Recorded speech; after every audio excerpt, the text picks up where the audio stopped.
Good morning, dear students. Myself, Ms. Rinku Purohit.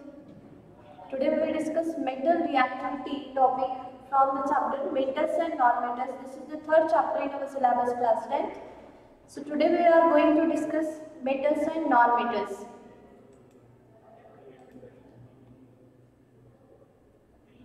Topic is metal reactivity series.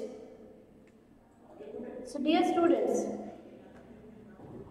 what is reactivity series? Reactivity series of metals or any elements is what? The series of elements with decreasing order of its reactivity. So here the heading is reactivity series of metals.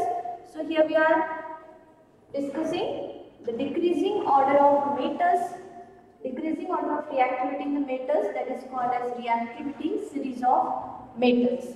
Okay. So on screen you are getting the different metals.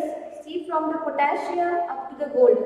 So from potassium to gold, reactivity of metal decreases. The potassium, sodium and calcium, these are the most reactive metals.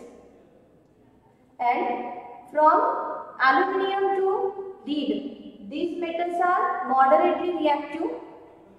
Then after that, from copper to the gold, again platinum is there. These all are least reactive metals.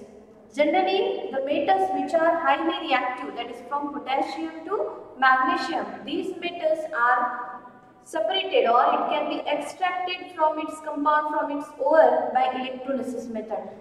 The metals which are moderately active get separated by the methods like calcination and roasting that we will discuss in the part metallurgy.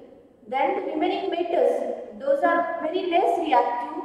These are the extracted from its ore by the roasting method, because the ores of these metals which are less reactive are present in the form of oxides and carbonates. Okay. So what is metal reactivity series? The arrangement of metals in the decreasing order of its reactivity is called as metal reactivity series. Next.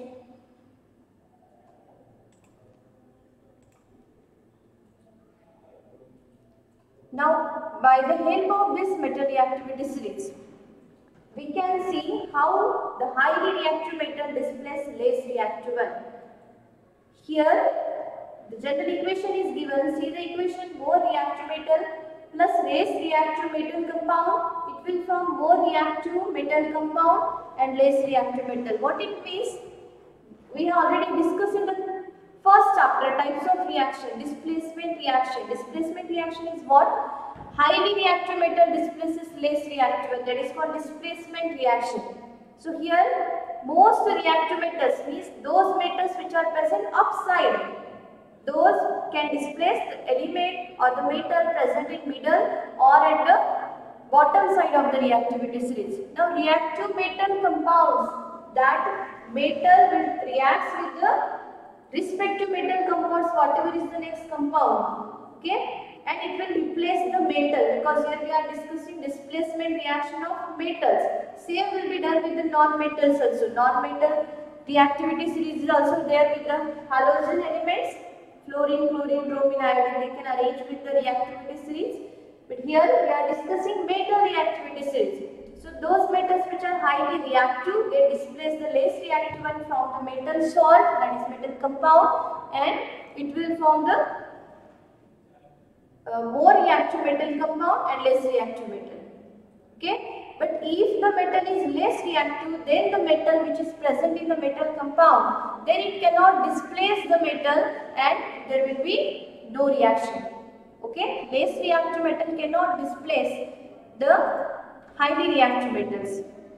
So the next series is in front of you. It is from potassium to gold. Now example is there. Magnesium. See dear students, magnesium in this is present above the copper in reactivity series. Okay. See the reactivity series. Magnesium upside aluminium. It can displace copper. Copper is the downside in the reactivity series. So reaction takes place. Magnesium plus copper chloride, we are getting magnesium chloride plus copper. Highly reactive metal, that is magnesium, displays the less reactive one, copper, and it will form the respective salt, magnesium chloride plus copper. One more example is given there, silver. Silver is present at the bottom of the series. Okay. So silver cannot displace magnesium. Silver present below the magnesium in reactivity series, so there is no reaction. Okay. It cannot displace copper. Next, one more picture you can observe in the screen.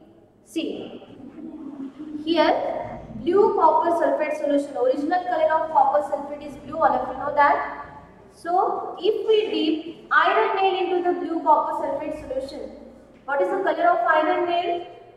It is grey color. So, grey color iron nail dipped into the blue color copper sulfate solution. What happens?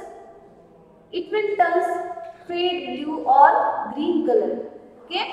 And the brown color of coating present on the iron nail.